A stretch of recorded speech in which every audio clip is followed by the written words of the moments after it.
ассалому алайкум янагони гиромӣ, барномаи ахборро бо тозатарин хабарҳо манзури шумо мегардонем. фармони президенти ҷумҳурии Тоҷикистон дар бораи аз вазифаи ёрдамчии президенти ҷумҳурии Тоҷикистон оид ба масъалаҳои рушди иҷтимоӣ ва робита бо ҷомеа озод намудани Раҳмонзода. мутобиқи моддаи 69 Конститутсияи ҷумҳурии Тоҷикистон фармон медиҳам. Раҳмонзода Абдуҷаббор Азизӣ бо сабаби ба кори дигар гузаштан аз вазифаи ёрдамчии президенти ҷумҳурии Тоҷикистон оид ба масъалаҳои рушди иҷтимоӣ ва робита бо ҷомеа озод карда шавад. Президенти ҷумҳурии Тоҷикистон Эмомалӣ Раҳмон шаҳри Душанбе 4 майи соли 2021. фармони президенти ҷумҳурии Тоҷикистон дар бораи аз вазифаи раиси ноҳияи Шамсиддин Шоҳини вилояти Хатлон озод намудани Зарифзода. мутобиқи моддаи 69 Конститутсияи ҷумҳурии Тоҷикистон фармон медиҳам. Зарифзода Подшохон Ҳабибулло бинобар сабаби ба кори дигар гузаштан аз вазифаи раиси ноҳияи Шамсиддин Шоҳини вилояти Хатлон озод карда шавад. Президенти ҷумҳурии Тоҷикистон Эмомалӣ Раҳмон шаҳри Душанбе 4 майи соли 2021. фармони президенти ҷумҳурии Тоҷикистон дар бораи аз вазифаи раиси ноҳияи Нуробод озод намудани Дӯстзода. мутобиқи моддаи 69 Конститутсияи ҷумҳурии Тоҷикистон фармон медиҳам. Дӯстзода Ҳасан Тақдир бо сабаби ба кори дигар гузаштан аз вазифаи раиси ноҳияи Нуробод озод карда шавад. Президенти ҷумҳурии Тоҷикистон Эмомалӣ Раҳмон шаҳри Душанбе 4 майи соли 2021. фармони президенти ҷумҳурии Тоҷикистон дар бораи сафири фавқулода ва мухтори ҷумҳурии Тоҷикистон дар ҷумҳурии Узбекистон таъин намудани Раҳмонзода. мутобиқи моддаи 69 Конститутсияи ҷумҳурии Тоҷикистон фармон медиҳам. Раҳмонзода Абдуҷаббор Азизӣ сафири фавқулода ва мухтори ҷумҳурии Тоҷикистон дар ҷумҳурии Узбекистон таъин карда шавад. Президенти ҷумҳурии Тоҷикистон Эмомалӣ Раҳмон шаҳри Душанбе 4 майи соли 2021. фармони президенти ҷумҳурии Тоҷикистон дар бораи иҷрокунандаи вазифаи раиси ноҳияи Шамсиддин Шоҳини вилояти Хатлон таъин намудани Гулзода. мутобиқи моддаи 69 Конститутсияи ҷумҳурии Тоҷикистон фармон медиҳам. Гулзода Зафар Шамсуддин иҷрокунандаи вазифаи раиси ноҳияи Шамсиддин Шоҳини вилояти Хатлон таъин карда шавад. Президенти ҷумҳурии Тоҷикистон Эмомалӣ Раҳмон шаҳри Душанбе 4 майи соли 2021. фармони президенти ҷумҳурии Тоҷикистон дар бораи иҷрокунандаи вазифаи раиси ноҳияи Нуробод таъин намудани Ҷобирзода. мутобиқи моддаи 69 Конститутсияи ҷумҳурии Тоҷикистон фармон медиҳам. Ҷобирзода Додарҷон Полот иҷрокунандаи вазифаи раиси ноҳияи Нуробод таъин карда шавад. Президенти ҷумҳурии Тоҷикистон Эмомалӣ Раҳмон шаҳри Душанбе 4 майи соли 2021. амри президенти ҷумҳурии Тоҷикистон Идизода Файзалӣ Фузайлшо бо сабаби ба кори дигар гузаштан аз вазифаи сардори раёсати маориф, фарҳанг ва иттилооти дастгоҳи иҷроии президенти ҷумҳурии Тоҷикистон озод карда шавад. Президенти ҷумҳурии Тоҷикистон Эмомалӣ Раҳмон шаҳри Душанбе 4 майи соли 2021. амри президенти ҷумҳурии Тоҷикистон Сафолзода Муҳаммадӣ Қурбон бо сабаби ба нафақа баромадан аз вазифаи мушовири калони бахши ёрдамчии президенти ҷумҳурии Тоҷикистон оид ба масъалаҳои рушди иҷтимоӣ ва робита бо ҷомеа озод карда шавад. Президенти ҷумҳурии Тоҷикистон Эмомалӣ Раҳмон шаҳри Душанбе 4 майи соли 2021. шарҳи мавзӯи дигар. ҳукумати ҷумҳурии Тоҷикистон давоми солҳои соҳиби истиқлолӣ барои беҳтар намудани сатҳи хизматрасонӣ дар пардохти андоз тадбирҳои зарурӣ амалӣ намудааст. дар ҳамин замина бо мақсади дар сатҳи замонавӣ ташкил намудани хизматрасонӣ ба андозсупорандагон ба раванди гузариши онҳо ба тартиби пешниҳоди электронии эъломияҳо тақвият бахшида шуд. гузориши хабарнигорони мо дар ин хусус таҳия шудааст.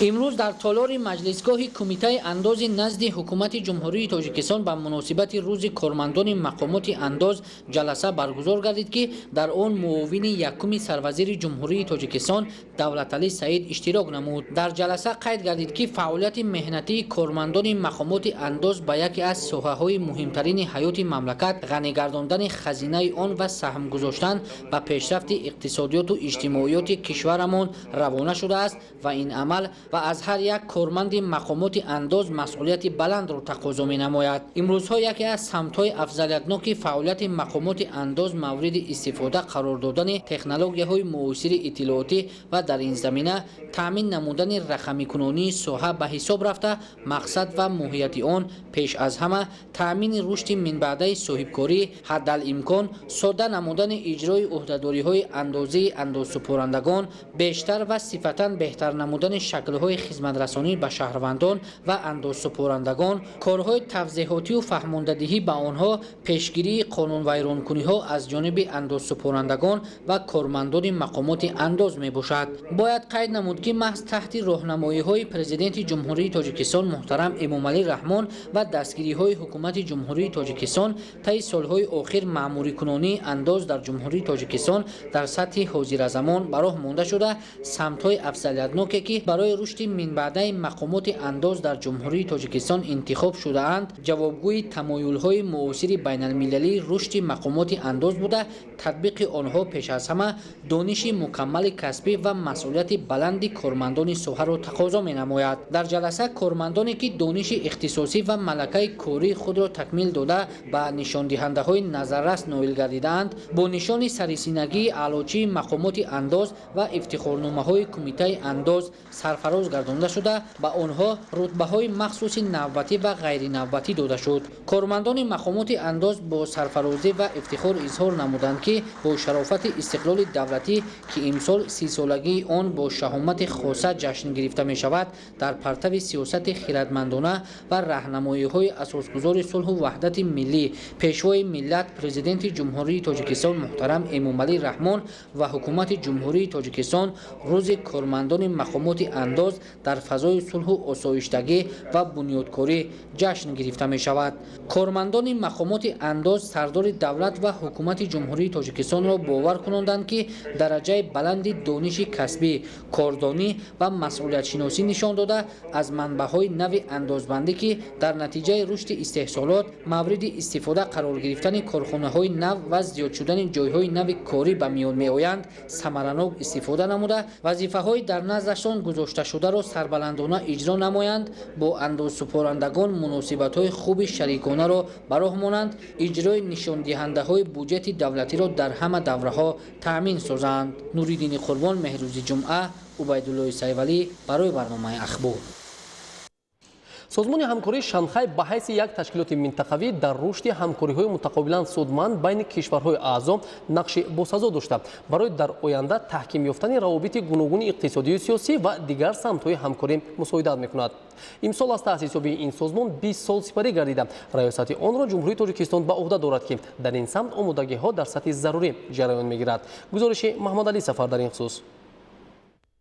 созмони ҳамкории Шанхай аз 8 давлати аъзо, 4 давлати нозир ва 6 давлати шарикони мусоҳибавӣ иборат мебошад ки дар заминаи имконоту мувофиқаҳои ҳосилшуда ҳамкориҳои мутақобилан судманд дар самтҳои гуногун байни кишварҳои аъзо рушду тавсия меёбад. маврид ба таъкид аст ки созмони ҳамкории Шанхай қаламрави бузург ва доираи васеъи ҳамкориҳои минтақавиро дар бар гирифта, шакли нави ҳамкории давлатҳои аз нуқтаи назари сохтори сиёсӣ, иқтидори иқтисодӣ ва фарҳангии гуногун ба шумор меравад. созмон бори нахуст дар ҳайати панҷгона соли 1996 дар ҳайати панҷгона таъсис дода шудааст. аз соли 2001 бошад созмони панҷгона ба созмони ҳамкориҳои Шанхай табдил ёфт ки саҳми ҷумҳурии Тоҷикистон дар таъсис додани ин созмон хеле назаррас мебошад. ҳадафҳои асосии созмони ҳамкории Шанхай таҳкими боварии мутақобилан судманду ҳамсоягии неки кишварҳои аъзо, мусоидат ба ҳамкории самарабахш дар соҳаҳои сиёсӣ, тиҷоратӣ, иқтисодӣ, илмӣ, техникиву фарҳангӣ, инчунин дар соҳаи маориф, энергетика, нақлиёт, туризм, ҳифзи муҳити зист, таъмини якҷоя ва таъмини сулҳ, амният ва субот дар минтақа, пешравӣ дар ташкили тартиботи демократӣ, одилона ва оқилонаи байналмилалӣ дар соҳаи сиёсӣ ва иқтисодӣ аст ки сол аз сол ҳамкориҳо дар ин самт таҳким меёбад. зарурияти таъсис ва ба фаъолият шурӯъ намудани созмони мазкур тақозои замон буд, чунки ҷомеаи ҷаҳониро падидаҳои номатлубе аз қабили терроризм ва экстремизми байналмилалӣ ва дигар падидаҳои манфӣ фаро гирифта буданд. дар давраи раёсати худ Тоҷикистон ният дорад ки барои таъмини амният ва субот, таҳкими равобити тиҷоратию иқтисодӣ ва фарҳангию гуманитарӣ дар паҳнӯи созмони ҳамкориҳои Шанхай кӯшиш ба харҷ намояд. ҷумҳурии тоҷикистон ки яке аз давлатҳои таъсисдиҳанда ва иштирокчии фаъоли созмони ҳамкории шанхай ба шумор меравад, дар шӯрои сарони давлатҳо дар солҳои 2008-2014 ва шӯрои сарони ҳукуматҳои давлатҳои аъзои созмони ҳамкории шанхай солҳои 2006, 2010, 2018 раёсатро ба уҳда дошт. соли 2021 аз таъсисёбии созмони ҳамкории шанхай 20 сол пур мегардад, ки иҷлосияи ҷашнии сарони кишварҳои узви созмони ҳамкории шанхай имсол дар шаҳри Душанбе баргузор хоҳад шуд. дар тӯли мавҷудияташ созмони ҳамкории шанхай дар иртибот ба коркарди мавқеъҳои муштарак ва ҳамоҳанг сохтани нуқтаи назари гуногун мавқеи намоён касб намуда, вобаста ба талаботи замони муосир мақсаду вазифаҳои он такмил меёбад. роҳи автомобилгарди Душанбе Бӯстончаноқ дар интиқоли бору мусофиркашонӣ ва пайвастани вилояти Суғд ба ҳамаи минтақаҳои мамлакат нақши муҳим дорад. муҳлати истифодаи ин шоҳроҳ ва нигоҳдории он аз ҷониби филиали ширкати Innovated Road Solutions Ltd ва дигар истифодабарандагон вобаста аст ва дар ин мавсим корҳои таъмири роҳ оғоз ёфтааст. гузориши Равзали Раҳмон ва Дилшод Юсуфӣ. роҳи автомобилгарди Душанбе Бӯстончаноқ дар масофаи беш аз 354 километр таҷдид гардида, беш аз 12 сол дар истифода буда, дар бору мусофиркашонии пайвастани вилояти Суғд бо пойтахти мамлакат бо ҳамаи минтақаҳои ҷумҳурӣ ва ҳамчун шоҳроҳи транзитӣ аҳамияти муҳим дорад. барои нигаҳдории ҳолату сифати шоҳроҳ дар сатҳи меъёрӣ, идораи ширкати саҳомии Innovated Road Solutions бо истифодаи техникию таҷҳизоти муосир, равона намудани маводи моддитехникӣ тадбирҳои муҳимро амалӣ менамояд.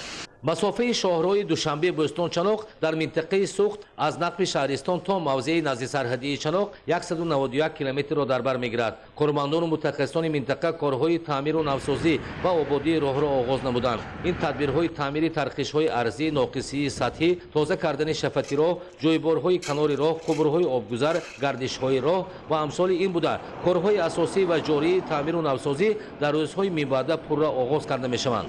моҳҳои март, апрели соли равон дар ҳамаи қитъаҳои шоҳроҳ корҳои омӯзишӣ, ташхис, муайянкунии ҳолату сифати роҳ гузаронида шуда, ҳаҷми корҳои таъмирӣ муайян карда шудаанд.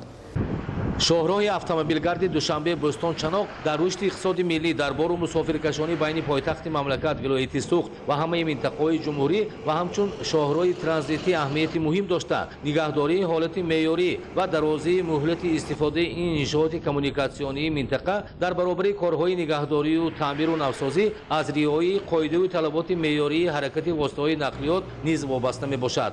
аз рӯи қоидаҳое ки бо қарори ҳукумати ҷумҳурии Тоҷикистон муайян гардидааст, бояд воситаҳои нақлиёти тамғаҳои гуногуни боркаш вобаста ба намуди нақлиёту меҳвари боркашонӣ ҳаҷми мувофиқ ба категорияи роҳро бор кунанд.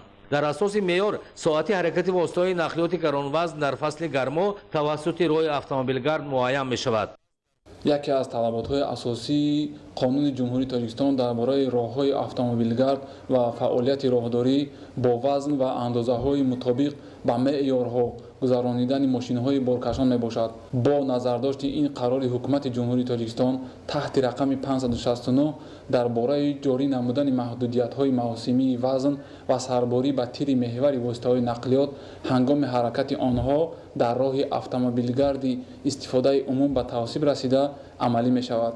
дар мавзеъҳои гуногуни шоҳроҳ истгоҳҳои муваққатӣ мошинҳои калонҳаҷми боркашон ташкил гардида то фарорасидани соати дар қарорнишондодаи ҳаракат нигаҳ дошта мешаванд. барои иҷрои талаботи қарор ва қоидаҳо коргарону мутахассисони филиали ширкат дар минтақаи Суғд фаъолият менамоянд. барои таъмини саривақт кашондани як қатор номгӯи молу маҳсулот аз ҷумла маҳсулоти тару тозаи кишоварзӣ, чорво ва маҳсулоти чорво, хӯрока ва ғайра имконияти бидуни маҳдудият фароҳам оварда мешавад. азбаски дар қарори ҳукумати ҷумҳурӣ ва қоидаҳои ҳамлу нақли молу маҳсулот ҳамаи хусусияту меъёрҳо ба инобат гирифта шудааст ва ҳаракати воситаҳои нақлиёти боркашон дар ин давра ба танзим дароварда мешавад. боркашонӣ тавассути мошинҳои калонҳаҷм мутобиқи талабот сурат мегирад. бо амалӣ гардидани ин тадбир дар фасли гармо фарсудашавии фарши асфалти роҳ пешгирӣ ва истифодаи шоҳроҳ дароз мешавад.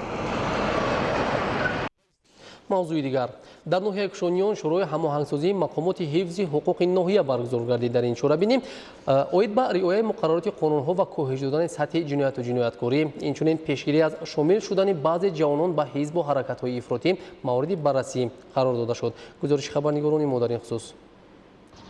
در تالار مقامات اجرایی حاکمیت دولتی ناحیه کوشانیان شورای هماهنگسازی مقامات حفظ حقوق ناحیه برگزار گردید. موضوع اساسی که مورد تحلیل و بررسی قرار یافت این ثمراناکی چاره‌های اندیشیده شده جهت آگاهانی و پیشگیری از تعلیمات غیر قانونی دینی همچون عامل گرویدن شهروندان علل خصوص جوانان به سازمان‌های اکستریمیستی و تروریستی در دوره سال‌های 2019-2020 بود. کارمندان حفظ حقوق ناحیه توانستند که توسط کارهای فرماندهی واخوری و صحبت‌های دائمی سطح جنایت و جنایتکاری را کاهش دهند. نوابسته از کارهای اجرا شده هنوز هم خطر گرویدن جوانان به حزب و حرکت‌های ارتجاعی جای دارند. از این لحاظ تمام اهل جامعه در یکجایگی با کارمندان این نهادهای قدرتی کار را در سطح ضروری به میان گذاشته در برطرف کردن این مسئله نقش خود را گذارند. ما همه باید جوانان را در روحیه وطندوستی و ارج گذاشتن ارزش‌های عمومی ملی تربیت نماییم، زیرا جوانان آینده دولت و حکومت به شما رفته.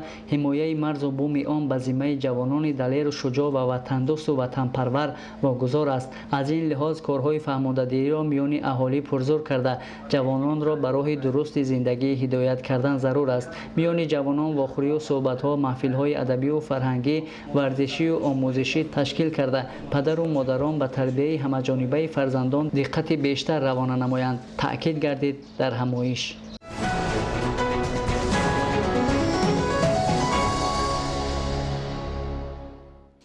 برابر مجهزگردانی شعبه‌های بیمارخانه مرکزی شهر استراوشان و 3 بیمارخانه دیگری رقمی دهاتی با تجهیزات طبی معاصر سطح و صفت خدمت‌رسانی طبی به اهالی شهر و دهات خیلی بهتر گردید. ادامه موضوع در گزارش مضبوط با بازدید از شهر استراوشان. با کمک پیوسته و دستگیری مقامات اجرایی حاکمیت دولتی شهر استراوشان به بیمارخانه مرکزی شهری دستگاه معاصر رنگینی رقمی وارد کرده شد که روزهای نزدیک وصل و نصب کرده می شود. در پهلوی شعبه جراحی با قوه کارگران و برقیان بیمارخانه مرکزی شهری 4 حجره معاصر از تعمیر اساسی برآورده شد. در این برابر با مبلغ بیش از 500,000 سومانی 146 نامگاه تجهیزات طبی از قبیل کت‌های فونکسیونالی 3 قبطه، اکسیژنراتور، مانیتور و ثبت برقی دل، مجموعه مانیتورهای نزدیکیتی، لارینگوسکوپ، کاردیوگرافی برقی دارای 6 شبکه و اسباب‌های مختلف طبی و خدمت‌رسان خریداری گردید. ذکر به مورد است که در دوره آمادگی‌ها به استقبال سزاوار جشن عمومی ملی 30 سالگی استقلالیت دولتی جمهوری تاجیکستان و عمل سالهای رشد دهات، سیاحی و هنرهای مردمی، حجره‌های طبابتی، سالمگردانی و داروگذرانی چند از شعبه‌های بیمارخانه مرکزی شهر، بیمارخانه‌های رقمی دهاتی نوفراج، چارباغ و لکت از تعمیر کلی برآورده شد.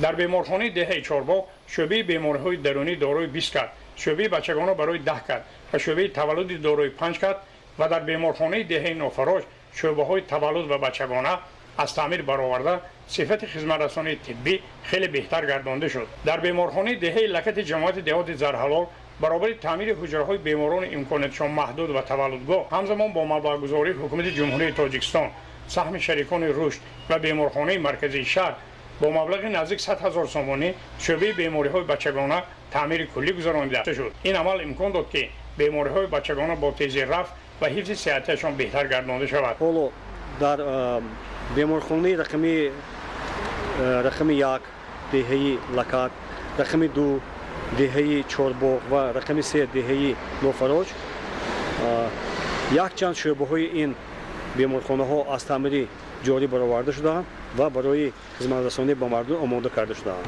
در بیمارخانه‌های رقمی دهه‌های نوفراج، چارباغ و لکت اطراف بناهای طبابتی شعبه‌ها زمین‌های کارم همچون خواجگی‌های یارسان جدا کرده شده است. طبیبان و کارمندان میانه و خرد طبی با همراهی کارگران خواجگی ساعت‌های فارغ از کار در این میدان‌ها جهت تامین آشخانه بیمارخانه‌ها، کشت کارتوشک و پیاز، سبزیجات و لوبیاگی‌ها دایر می‌نمایند. زمین‌های دو طرف راهروها جهت باز هم بلند گردیدن ذوق بیماران و عیادت کنندگان با شناندن نهال‌های گل‌های صدبرگ و سوسن و لاله و دیگر گل‌های موسمی بند کرده می‌شوند. مضبوط بابازاده از شهر استراوشان برای برنامه اخبار. در ناحیه رشت با مقصد ترغیب لباس ملی و معرفی فرهنگی قدیم اقدام تاجیکانه میپوشیم دایر گردید. در این چاره‌بینی بانوان به تن لباس ملی راهپیمایی نموده، همچنین تدبیرهای ترغیباتی را انجام دادند. گزارش دیگولی محمود از ناحیه رشت. با مقصد باز هم بلند برداشتن مقام و منزلت لباس‌های ملی дар роҳияи зебопарастию ватандӯстӣ тарбия намудани насли ҷавон ва эҳёи мероси пурғановати таърихию фарҳангии миллати тоҷик дар ноҳияи Рашт чорабинии аксияи тоҷикона мепӯшем доир гардид. занону духтарони ноҳия бо азбар намудани либосҳои миллӣ дар ин чорабинӣ иштирок намуда ҳунарҳои дастони худро ба намоиш гузошта буданд. либоси миллӣ муаррифгари фарҳангу тамаддуни ҳар як миллат ба шумор рафта. дар ноҳияи Рашт мардуми Кӯҳистон суннатҳои мардумиро пос дошта пӯшидани сару либоси миллӣ ва анъанаҳои аҷдодиро риоя мекунанд.